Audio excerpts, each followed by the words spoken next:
बंधुओं, इलाहाबाद विश्वविद्यालय परिवार में आपका स्वागत है, अभिनंदन है।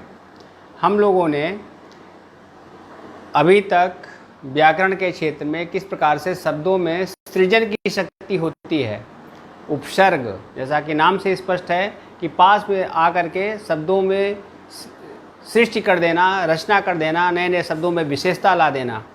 इसी प्रकार न केवल पहले प्रयुक्त होकर के बल्कि बाद में भी प्रयुक्त होकर के शब्दों में जो विशेषताएं आ जाती हैं, निर्माण हो जाता है शब्दों का, नव निर्माण हो जाता है, नई नई विशेषताएं आ जाती हैं, उसके बारे में मैंने पढ़ा, प्रत्यय के बारे में। ठीक है, अब ये उपसर्ग और प्रत्ययों के द्वारा हमने देखा कि किस प्रकार से व्याकरण में सृजनात्मक शक्ति है, रचनात्मक शक्ति है। जिस प्रकार से ब्रह्मा पूरे सृष्टि की रचना अपने दो हाथों से करते हैं, ठीक इसी प्रकार से उपसर्ग और प्रत्ययों के द्वारा जो शब्द ब्रह्म है, जो व्याकरण ब्रह्म है, जो व्याकरण रूपी ईश्वर है, वह भी शब्दों की रचना करता है। और इस रूप में यह सृजनात्मक शक्ति के जो विशेष दो भाग हैं, उपसर्ग और प्रत्यय, वह हमने पढ़ा। अब आज हम जिसके बारे में पढ़ने जा रहे हैं वह है समास। जिस प्रकार से पहले के दो भाग रचना शक्ति की बात करते थे, उसी प्रकार से आज का जो हमारा खंड है समास, यह ये बताता है कि किस प्रकार हम साथ साथ मिलकर के रह सकते हैं। मॉरल ऑफ दी ग्रामर, व्याकरण की नैतिक शिक्षा। हम भिन्न भिन्न रूपों में बिखरे हैं, फैले हुए हैं, तमाम प्रकार के विखंडन हैं, जाति का, संप्रदाय का, धर्म का, क्षेत्र का, कहाँ कहाँ का। तो जो यह समास है, यह बताता है कि ये जो बिखराव है यह सही नहीं है। आपको आश्चर्य होगा कि इस समास का प्रयोग हमारा जो मूल कर्तव्य है वहाँ पर किया गया है। क्या कोई बता सकता है कि किस शब्द का, किस टर्म का प्रयोग किया गया है जहाँ पर समास आया है मूल कर्तव्यों में, फंडामेंटल ड्यूटीज में?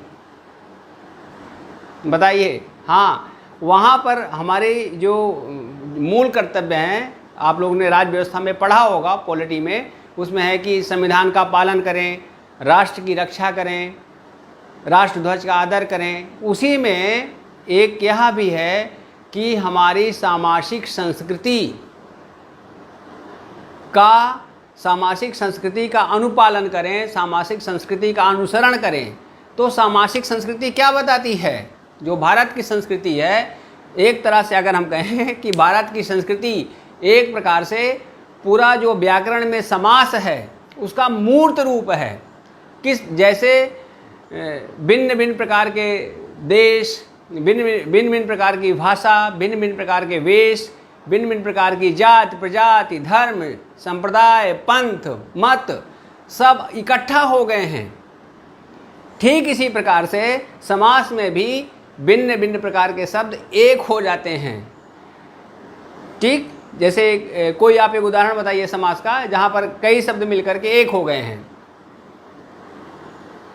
जी हाँ, सही बता रहे हैं। जैसे कि पीतांबर है, पीला है अंबर जिसका, अब इतना बड़ा शब्द है, अब वो एक में आ गया पीतांबर, मतलब इसमें पीला भी है, अंबर भी है और किसी व्यक्ति विशेष के बारे में भी है। इस प्रकार से तीन चीज़ें इकट्ठा होकर के किस में परिवर्तित हो गई? पीतांबर में ना। जैसे हम जिस परिवार की हम बात कर रहे हैं, परिवार क्या है? इलाहाबाद विश्वविद्यालय परिवार है। तो इसमें देखिए, विश्वविद्यालय दो शब्द हैं, ठीक है, बल्कि तीन शब्द हैं। विश्व है, विद्या है और क्या है बताइए? आलय। हाँ, सही कह रहे हैं, आलय। आलय का मतलब क्या होता है? घर। तो पहले जो समास हुआ विद्या का आलय, विद्या का घर, एक समास, दो शब्द यहाँ पर मिल गए, मिलकर के एक हो गए, और इतना एक हो गए कि हम कभी सोचते भी नहीं हैं कि विद्यालय में विद्या और आलय है। जैसे हम विद्यालय बोलते हैं, हमारे मस्तिष्क में एक स्थान आता है जहाँ पर हम पढ़ाई लिखाई करते हैं, अध्ययन करते हैं, अध्यापन करते हैं। वहाँ पर विद्या और आलय अलग अलग होता नहीं। यह समास की खूबी है कि इस प्रकार से हम परस्पर मिले जुले हैं कि हमें पता ही नहीं चल पाता कि हम अलग अलग हैं। यह है समास का शिक्षा समास का उद्देश्य और समास इस रूप में भाषा विज्ञान के क्षेत्र में एकता का भी पाठ पढ़ाता है। आप लोगों ने बचपन में एक कविता पढ़ी होगी, इसमें है कि है कार्य ऐसा कौन, है कार्य ऐसा कौन जिसको न साधे एकता, देती नहीं अद्भुत अलौकिक शक्ति किसको एकता। अब हम जो अगली वाली पंक्ति बोलने जा रहे हैं उसमें समास भी है, आप लोग ध्यान दीजिएगा और कमेंट करिए, इससे पता चलेगा कि कितने ध्यान से आप लोग इस कक्षा को ले रहे हैं और वाकई में आप इससे समास की तरह जुड़ रहे हैं या नहीं जुड़ रहे हैं। है कार्य ऐसा कौन जिसको न साधे एकता, देती नहीं अद्भुत अलौकिक शक्ति किसको एकता। है एक एकादश हुए, है एक एकादश हुए किसने नहीं देखे सुने। अब बताइए इसमें कहाँ पर समास था, दूसरी वाली पंक्ति, तीसरी वाली पंक्ति, किस वाली पंक्ति में है। मैं आपको हिंट दे रहा हूँ कि तीसरी पंक्ति में है एक एकादश हुए, इसमें कौन सा सामासिक शब्द है एक एकादश हुए। कुछ लोग सही कह रहे हैं एकादश में है। एकादश में क्या है, आप लोग हिंदी में इसको क्या बोलते हैं एकादश को। एक और एक जो मुहावरा है, एक और एक क्या हो जाता है 11, ठीक है। तो इसी प्रकार से इस कविता में है एक एकादश हुए, मतलब एक एक मिलकर के 11 हो गए। तो एकादश, एकादश में समास है। कौन सा समास है, कठिन कठिन सामासिक शब्द है, कोशिश करिए तोड़िए इसको। एकादश जब तोड़ेंगे तो क्या आएगा, एक और 10। अब आप बता सकते हैं, अब आप बता सकते हैं कौन सा समास है इसमें। लिखा नहीं, चलिए इसी बहाने लिख भी गया। द्वंद्व, कौन सा समास है, द्वंद्व, ठीक है। द्वंद्व का मतलब क्या हुआ, जिसमें दो शब्द होते हैं और दोनों प्रधान होते हैं, उसको द्वंद्व समास कहते हैं। तो एक और 10 ये मिलकर के क्या हो गए, मिलकर के 11 हो गए, मतलब इसमें द्वंद्व समास है। जैसे हम कहते हैं रामकृष्ण, रामकृष्ण के नाम के कोई महापुरुष हुए थे, स्वामी विवेकानंद के शिष्य थे, हाँ सही, रामकृष्ण परमहंस। तो देखिए इसमें ये समास की खूबी है कि इसने दो युगों को जोड़ दिया। बताइए कैसे दो युग जुड़े हुए हैं। भगवान राम किस युग के हैं, हाँ त्रेता युग के, और भगवान कृष्ण द्वापर युग के। क्या किसी में इतनी ताकत है कि दो युगों को इकट्ठा कर दे, लेकिन ताकत है, व्याकरण में ताकत है, संस्कृत में, देववाणी संस्कृत में वो क्षमता है, उसने जोड़ दिया दो युगों को। रामः चा कृष्णः चा, राम कृष्णौ, ठीक है, राम और कृष्ण, इस रूप में यहाँ पर कौन सा समास है, द्वंद्व समास है, ठीक है।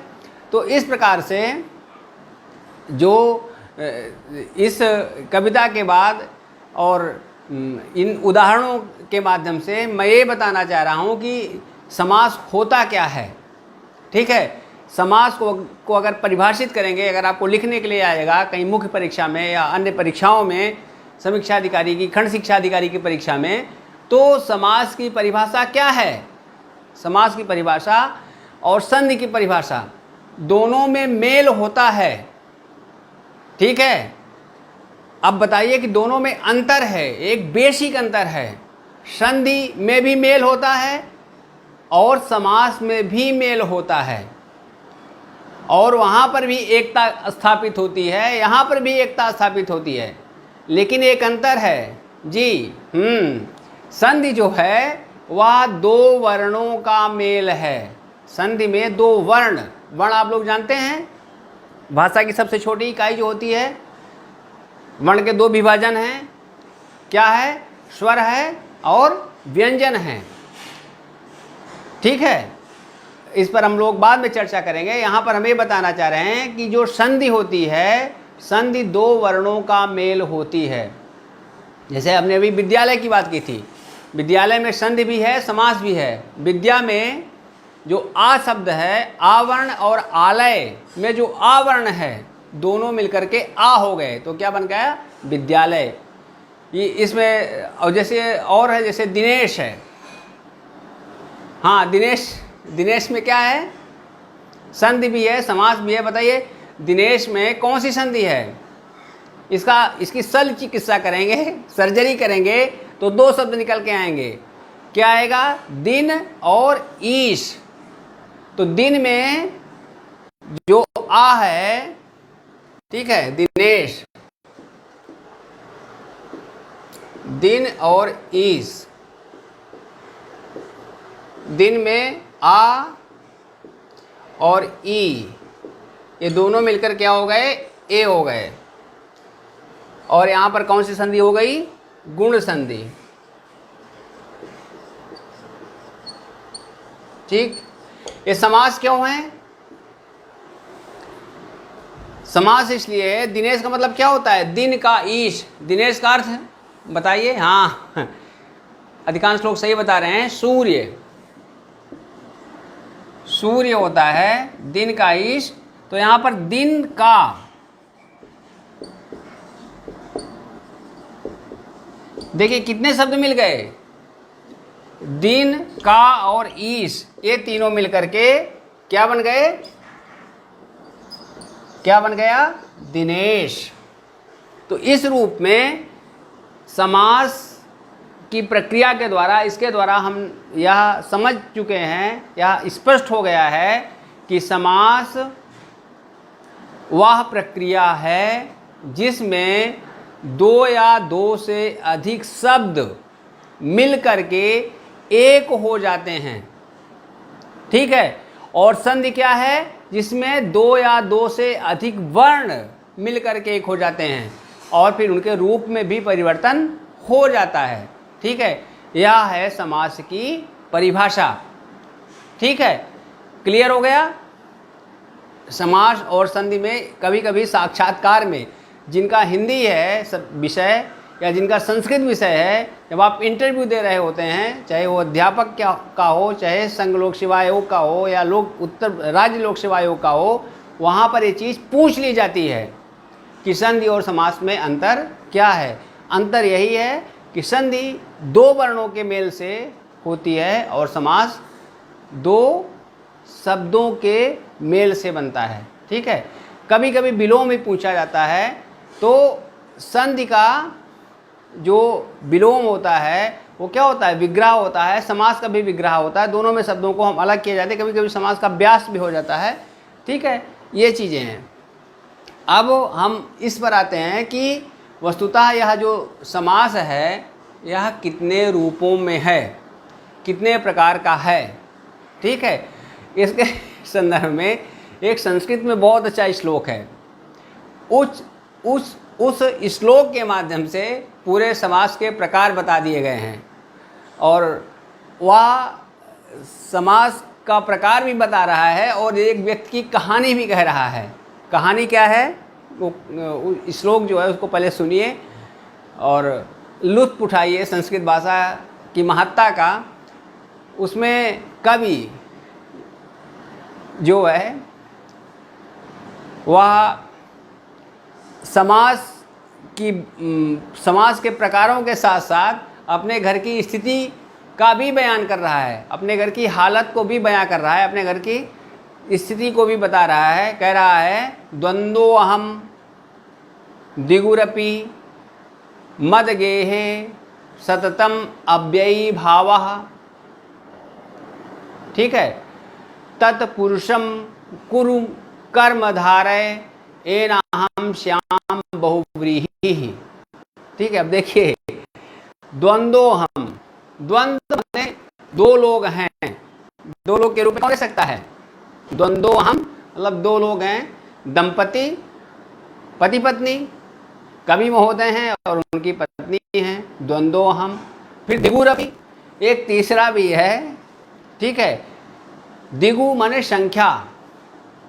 तीसरा है फिर मद गेहे, मद गेहे माने मेरे घर में सततम अव्ययी भावा।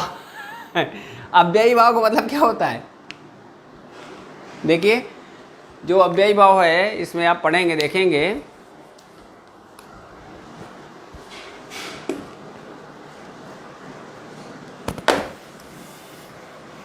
अव्ययी भाव शब्द का अर्थ देख लीजिए कैसे बना है। आप लोग बताइए अव्ययी भाव कैसे बना है। एक होता है अव्यय, ठीक है। अव्यय का मतलब क्या हुआ? हाँ सही सही बता रहे हैं, जो आ और क्या है व्यय, जो कभी खर्च ना हो, जो कभी नष्ट ना हो। नष्ट होना बेमाने होता है, आ का मतलब होता है नहीं, ठीक है। जो कभी नष्ट ना हो उसको कहते हैं अव्यय, ठीक है। ठीक, ये क्लियर हो गया। और इस रूप से आप अगर भगवान शंकराचार्य का दर्शन पढ़े हैं तो अव्यय शब्द का प्रयोग किसके लिए प्रयोग किया जाता है? आत्मा के लिए, ब्रह्म के लिए। ये ऐसे हैं, वो कहते हैं कि त्रिकाला बाधित्वम सत, मतलब तीनों कालों में इनमें कोई व्यय नहीं होता है, कहीं कोई परिवर्तन नहीं होता है। इसलिए क्या है? परमात्म तत्व या आत्म तत्व अव्यय है, कभी भी खर्च नहीं होता, कभी भी नष्ट नहीं होता, जैसा है वैसा ही बना रहता है तीनों कालों में। तीनों कालों का मतलब भूत, वर्तमान और भविष्य में हमेशा वही बना रहता है। तो यहाँ पर अव्यय का मतलब है जो कभी नष्ट ना हो, जिसका कभी रूप ना बदले, उसी को अव्यय कहते हैं। अव्यय का मतलब ये होता है जो रूप बदल जाए। यहाँ पर शब्दों के अर्थ, शब्द के संदर्भ में हम देखेंगे तो व्यय वह होता है जिनके रूप में बदलाव होता रहता है। जैसे सपोज करिए कि अव्ययी भाव का उदाहरण है यथाशक्ति। यहाँ पर देखिए तो यथा जो है वह अव्यय है और किसके पूर्व लगा है? शक्ति के पूर्व लगा है। यथा जो है हमेशा यही रहता है, इसमें कोई बदलाव नहीं। जैसे यथा, और उदाहरण दीजिए जिसमें यथा लगा हो। यथाशक्ति, यथाक्रम, यथा भक्ति, ठीक है। तो इन सब में जो यथा है, यथा का अभिप्राय होता है जितनी। अब शक्ति है, शक्ति बदल भी सकती है, शक्ति को हम शक्तिशाली कह सकते हैं, शक्ति रूपा, ठीक है। शक्ति है शक्तियाँ, लेकिन यथा को क्या यथाएं कह सकते हैं? यथा को यथाएं नहीं कह सकते, ठीक है। लेकिन यहाँ पर शक्ति सक्त भी हो सकती है, ठीक है। तो इस रूप में जो शक्ति है वह व्यय है, बदलती है, रूप परिवर्तन होता है। यहाँ पर व्यय का मतलब होता है रूप परिवर्तन होना। लेकिन जिसका रूप परिवर्तन ना हो, जो जैसा है वैसा ही रहे, इस रूप में उसको क्या कहते हैं? अव्यय। और जहाँ पर इस अव्यय का प्रयोग किया जाता है वह होता है अव्ययी भाव समास। इसको इस तरह से समझिए, जैसे हम कहते हैं आप आम व्यवहार में, अरे जैसे आप लोग तैयारी कर रहे हैं, कुछ आपके बीच के हैं जो IAS ऑफिसर हो गए और IAS ऑफिसर होते ही उनका रूप बदल गया।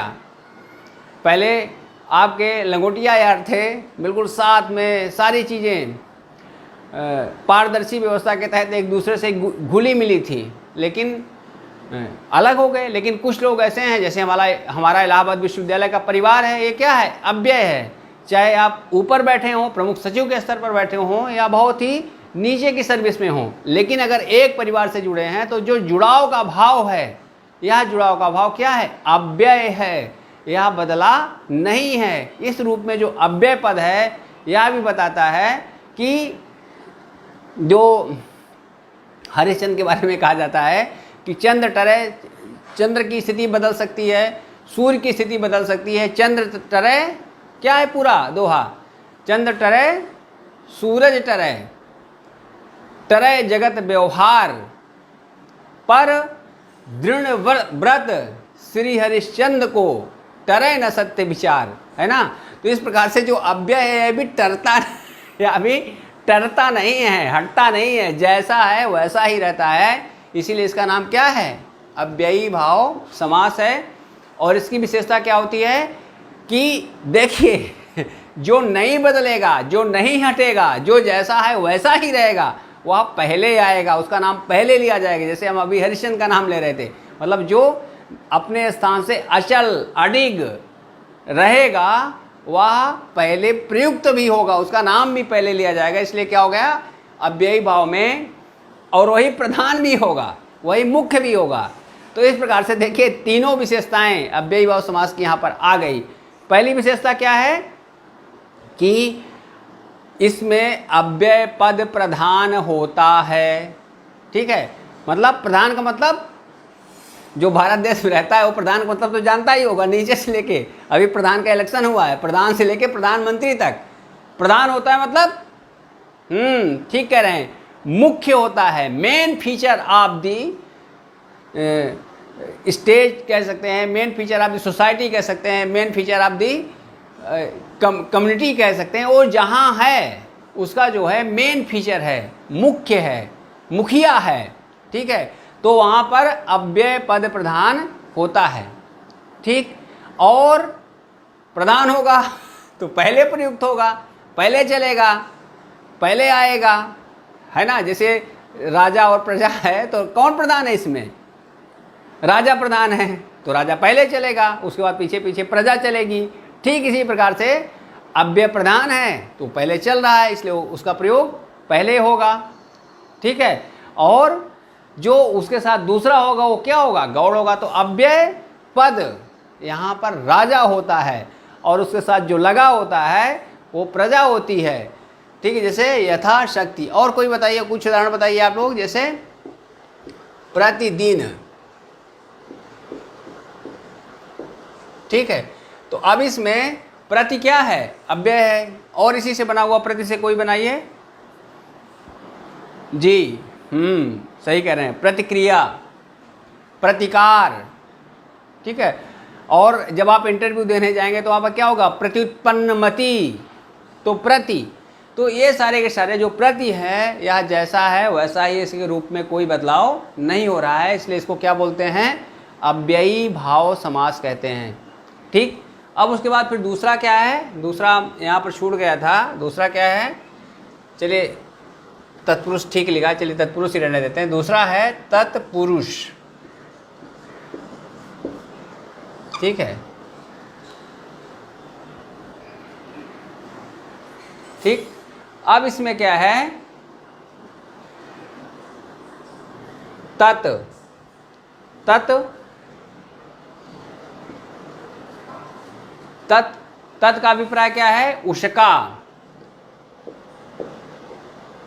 ठीक है, तत् माने क्या होता है? उसका। ठीक है, और पुरुष, पुरुष का मतलब क्या होता है? सेवक। समझ लीजिए, लोग कहते नहीं हैं व्यक्ति, उसका व्यक्ति। लोग आप ऐसे आम बोलचाल की भाषा में बोलते हैं, अरे वो तो मेरा आदमी है। ठीक है, ये तो इस पार्टी का आदमी है, ये तो हमारे कुल का है। हम कहते हैं ना हमारे विश्वविद्यालय परिवार का है, हमारे इलाहाबाद का है, हमारे प्रयागराज का है, हमारे लखनऊ का है। तो यहाँ पर तत् का मतलब उसी से है कि वह है। ठीक है, और पुरुष का मतलब व्यक्ति। जैसे अब और इसको और इस तरह समझिए, से राजपुत्र। ठीक है, तो इसमें इसका विश्लेषण क्या होगा? देखिए इसमें कैसे समाज की परिभाषा घटित हो रही है, इसका विश्लेषण करिए। क्या होगा राजपुत्र का? राजा का, राजा का पुत्र। ठीक है, तो अब ये देखिए उसका पुरुष, उसका पुरुष माने किसका पुरुष? राजा का। और पुरुष कौन है? पुत्र। ठीक है, मतलब राजा का, जो राजा से संबंधित है। मतलब तत्पुरुष जो है एक प्रकार से संबंध बनाने वाला समास है, संबंध जोड़ने वाला समास है। जैसे आप लोग होते हैं, हम लोग हैं, किसी किसी की विशेषता होती है कि ढेर सारे मित्र बनाते हैं। जैसे इस परिवार के जो सदस्य हैं, इस परिवार के जो एडमिन हैं, कौस्तुभ त्रिपाठी, ये समझिए कि तत्पुरुष समास के साकार रूप हैं। इन्होंने पूरा का पूरा जोड़ दिया।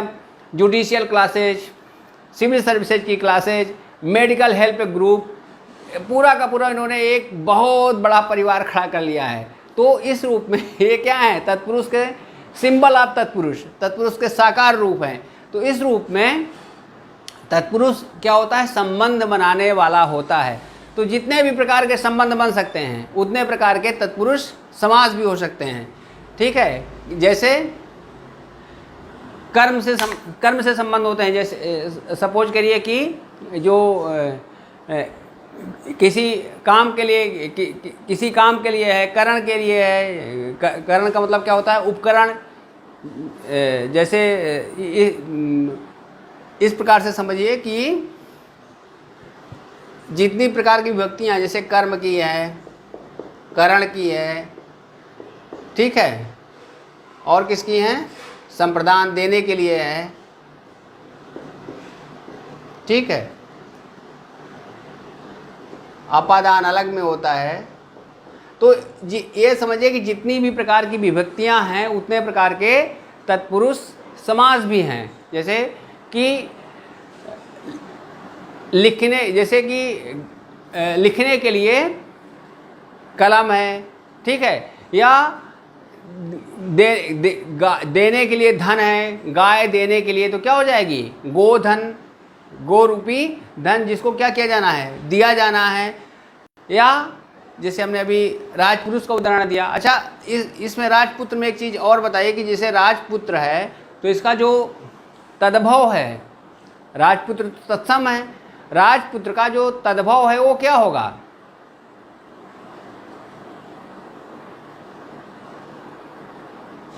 ठीक है, हाँ, राजपूत। जो राजपूत हम देखते रहते हैं, तो राजपूत वास्तव में कहाँ से आया है, इसी राजपुत्र से आया है। ठीक है, तो ये इस प्रकार से जितनी विभक्तियां हैं उतने प्रकार के तत्पुरुष समास होते हैं। इस पर विस्तार से फिर और चर्चा करेंगे। फिर अगला हम देख रहे हैं, अगला क्या है, इसी का भेद है कर्मधारय।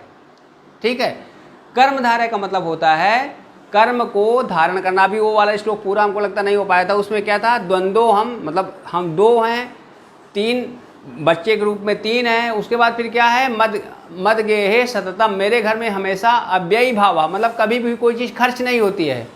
क्यों खर्च नहीं होती है, दो स्थितियों में खर्च नहीं होती है। एक तो सारी चीज़ें बाहर से आ जा रही हैं, और दूसरा हमारे पास कुछ है ही नहीं, तो क्या खर्च करेंगे। मद गेहे, मेरे घर में सततम अव्ययी भाव, तत्पुरुषम कुरु कर्मधारय, हे राजा ना, इसलिए कुरु कर्मधारय मतलब क्या करो, हमें कुछ काम दे दो। कर्म माने काम। जैसे हम लोग बेरोजगार हैं तो किसके लिए प्रयास कर रहे हैं, बारोजगार होने के लिए, परीक्षा के द्वारा सफलता प्राप्त करके रोजगार प्राप्त करने के लिए। तो वहीं वहाँ पर भी उसको भी वह भी रोजगार से ग्रस्त है, तो कहता है कर्मधारय, कर्म को धारण कर लें। जैसे आप क्या करते हैं, पदधारय, पद को धारण कर लेंगे। ठीक इसी प्रकार से जब हमको काम मिल जाता है, बेरोजगारी दूर हो जाती है, तो उस स्थिति को क्या कहते हैं, तत्पुरुषम कुरु कर्मधारय, कर्म का धारण कर लें, जिससे एन हम श्याम बहुब्रीहा, जिससे हम क्या हो जाए, बहु का मतलब क्या होता है, बहुत अधिक, ब्रीह माने अनाज होता है, यहाँ पर अभिप्राय है जिससे हम बहुत धन वाले हो जाएं, धन से युक्त हो जाएं। तो इस रूप में इस श्लोक में, इस संस्कृत की पंक्ति में उन्होंने यह जो समास के 5 प्रकार हैं वह उन्होंने बता दिया है। अब यहाँ पर कर्मधारय समास क्या होता है, कर्मधारय समास में इसमें देखिए कि उत्तर पद प्रधान होता है, पुत्र प्रधान है, विद्यालय प्रधान है। ठीक है, ये ठीक इसका उल्टा था। अव्ययी भाव में पहला पद प्रधान होता है, तत्पुरुष में क्या होता है, उत्तर पद प्रधान होता है, बाद वाला। और इसमें क्या है, कर्मधारय में दोनों प्रधान होते हैं। ठीक है, इसलिए इसको क्या कहते हैं, समान अधिकरण कहते हैं। कभी कभी मतलब एक विशेष होता है और दूसरा विशेषण। जैसे कृष्ण सर्पा, तो कृष्ण सर्पा में क्या है, कृष्ण जो है वह काला है, और सर्प क्या है, सांप की विशेषता। तो सर्प जो हुआ विशेष, मतलब कर्मधारय में समझिए कि एक जो होता है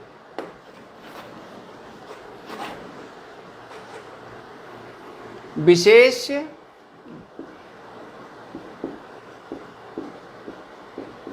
और विशेषण, ये दो होता है। ठीक, तो विशेष क्या होता है? जिसकी विशेषता बताई जाए उसको क्या कहते हैं? विशेष। जैसे यहाँ पर कृष्ण, सर्प, सर्प जो है वो क्या है? विशेष है, इसकी विशेषता बताई जा रही है। सर्प कैसा है? कृष्ण। कृष्ण का मतलब क्या हुआ? काला। ठीक है, तो ये क्या हो गया? यह विशेषण हो गया। मतलब कर्मधारय में एक विशेष होता है और दूसरा विशेषण होता है। कभी कभी ऐसा भी हो सकता है कि दोनों ही विशेषण आ जाएं। ठीक है, तो इस रूप में कर्मधारय के ये विभिन्न रूप होते हैं। ठीक, अब उसके बाद फिर इन सब पर हम और आगे जो अगला हमारा क्लास होगा उस पर हर एक समास पर पूरा उसको उदाहरण सहित व्याख्या करेंगे। यहाँ पर आज जो हमारी कक्षा का है उसमें हम ये जो प्रकार हैं समास के, इनको संक्षेप में बता देते हैं। ठीक, उसके बाद है द्विगु। द्विगु की संस्कृत में परिभाषा दी गई है संख्यावाची द्विगु। संख्यावाची द्विगु। जो द्विगु समास होता है यह क्या होता है? संख्यावाची होता है। इसमें संख्या का प्रयोग होता है। ठीक है, जैसे हमने अभी कहा पंचपात्र। ठीक है, या जो प्रयागराज है यहाँ पर 3 नदियाँ हैं। ठीक है, उसको क्या बोलते हैं? त्रिवेणी जी। तो जो त्रिवेणी है यहाँ पर भी 3 संख्याओं, मतलब 3 नदियों का समूह, और ये जो संख्याएं होती हैं हमेशा एक समूह को बताती हैं। जैसे पंचवटी, तो पंचानाम वट्यानाम समाहारा, 5 जो वट हैं, वृक्ष हैं, उनका समाहार, तो उसको पंचवटी से पंचपात्रा नाम, 5 पात्र जहाँ पर हैं, 5 पात्रों का समूह। मतलब द्विगु जो होता है इसकी 2 विशेषताएं हैं। एक तो इसमें संख्या होती है और दूसरा इसमें क्या होता है? दूसरा समाहार होता है, समूह होता है। ठीक है, तो ये पंचपात्र हो गया। अब उसके बाद फिर बहुब्रीहि, सबसे मजेदार समास।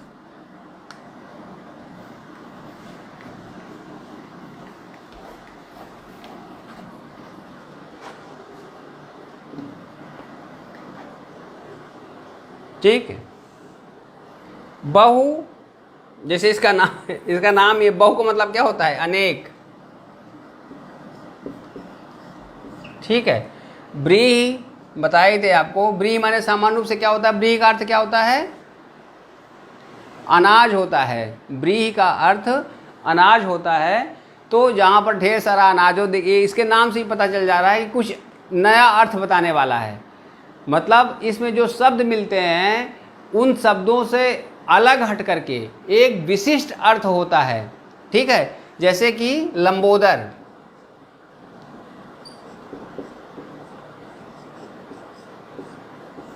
ठीक, लंबोदर की व्याख्या करिए।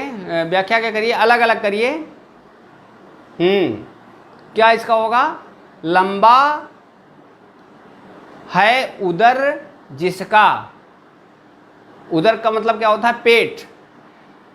तो इस समय सामान्य रूप से देखा जाए तो बहुत से लोग, मतलब समझिए कि 70% लोग, और विशेष रूप से जो शहरी लोग हैं जो काम नहीं कर रहे हैं लेकिन खपाए जा रहे हैं, वो क्या हो रहे हैं? लंबोदर हो रहे हैं। हम भी थोड़ा बहुत लंबोदर की श्रेणी में आ रहे हैं। ठीक है, लेकिन यहाँ पर लंबा है उदर जिसका अर्थात, तो जिनका भी पेट बढ़ा हुआ है, निकला हुआ है, वो सब क्या हो जाएंगे? लंबोदर हो जाएंगे। लेकिन यह शब्द विशेष अर्थ को प्रकट कर रहा है, विशेष अर्थ को बता रहा है। मतलब लंबा चला गया नेपथ्य में, उधर चला गया नेपथ्य में, एक तीसरा अर्थ आ गया। वो तीसरा अर्थ किसका आ गया? भगवान गणेश का, श्री गणेश का। अब लंबोदर जब हम कहते हैं तो यह लंबोदर शब्द वस्तुतः गणेश का पर्यायवाची होता है। और आप लोग जो गणेश का मंत्र जानते होंगे, लंबो क्या किस प्रकार से लंबोदरम, मतलब उनकी जो नाम की विशेषताएं हैं, उस नाम में जो उनका मंत्रोच्चारण किया जाता है, प्रार्थना की जाती है, उसमें यह भी नाम आता है। सुमुखज दंतश्चा कपिलो गज कर्ण का लंबोदरश्च बिट्टो। ठीक है, लंबोदर शब्द भी आ गया। तो ये किसका पर्यायवाची हो गया? यह पर्यायवाची हो गया कृष्ण का। इसी प्रकार से जैसे और कोई बताइए आप लोग। पीतांबर,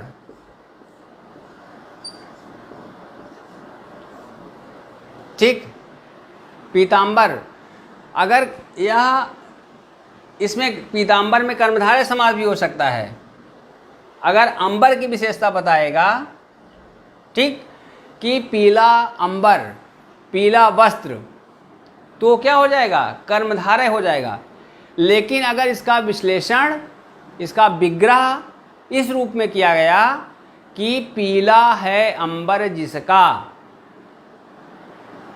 ठीक, पीला है अंबर जिसका, तो किसकी विशेषता हो जाएगी? वो किसका नाम बताने लगेगा?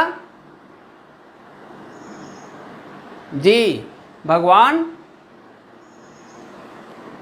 किसका नाम हो जाएगा? विष्णु का। ठीक है। और आप देखिए कि भगवान विष्णु की जो उपासना की जाती है एक विशेष दिन, किस दिन? बृहस्पति को।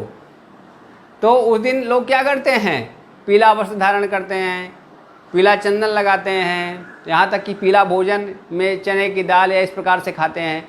तो यह पीला वस्त्र उनको मतलब पीली चीज़ें प्रिय हैं और इसी कारण शुभ पीतांबर धारण भी करते हैं। तो ये क्या है? पीतांबर। पीतांबर शब्द क्या बता रहा है? पीतांबर शब्द बता रहा है कि पीला है वस्त्र जिसका। इस रूप में यहाँ पर एक नया शब्द आ गया, इसीलिए बहु, माने शब्द बहुत रहते हैं और एक विशेष अर्थ प्रकट करता है। इस रूप में यह जो बहुव्रीहि है एक नए अर्थ की बात करता है, नए अर्थ का विधान करता है। ठीक है। एक और छूट गया, वह क्या है? द्वंद्व।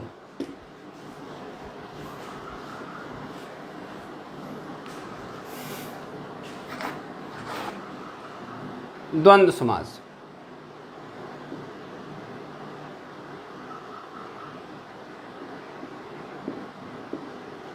द्वंद्व जैसा कि नाम में देखिए, यहाँ पर भी द्वा, यहाँ पर भी द्वा। ठीक है। यही बताता है कि इसमें दोनों पद प्रधान रहेंगे, मतलब जहाँ पर दोनों एक दूसरे के समान हो, प्रधान मल्ल, कोई किसी से कम ना हो। होता ना कि जो लोग कहते हैं अरे बहुत द्वंद्व की स्थिति आ गई है, हम निर्णय नहीं ले पा रहे हैं कि यह सही है कि यह सही है ना। और जो द्वंद्व से परे हो जाता है उसको क्या कहते हैं? हाँ, निर्द्वंद्व। बिल्कुल, उसको क्या बोलते हैं? निर्द्वंद्व बोलते हैं। तो यहाँ पर जहाँ पर दोनों पद प्रधान हों, जैसे अभी हमने किसका उदाहरण दिया था?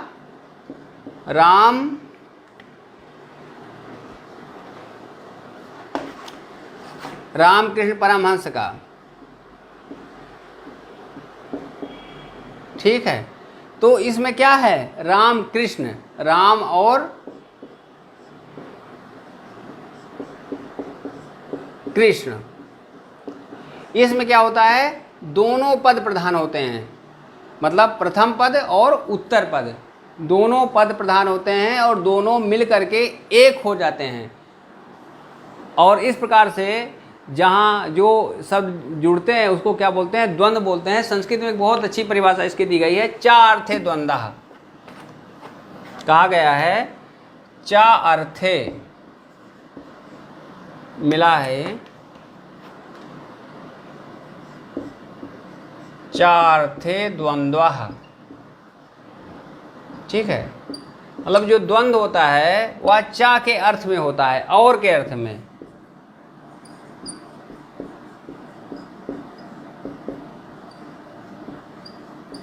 ठीक है। जैसे यहाँ पर और का अर्थ कहाँ आया? राम और कृष्ण।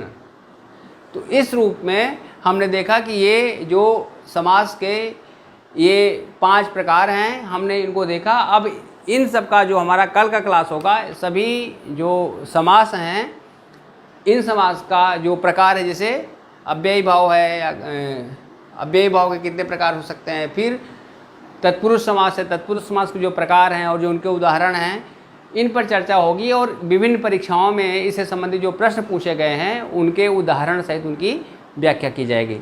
धन्यवाद।